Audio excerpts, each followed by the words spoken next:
In this video, I'm going to show you how to make bold text on WhatsApp. That is quite simple and easy to do, so let's begin.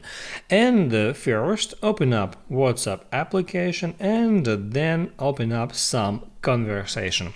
And here, in order to type in a bold text, all you have to do is right here, tap at search box, then tap at this 1, 2, 3 button, then tap at these symbols button and here type in asterisk.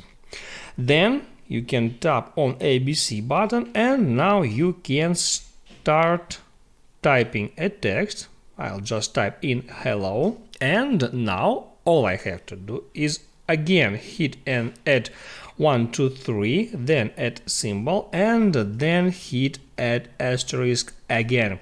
Now here, as you can see, the text is now shown here as bold, and now I can just tap on send to send it to my conversation. And in that way you can type in any bold text, just put asterisk at the start and at the end of the text.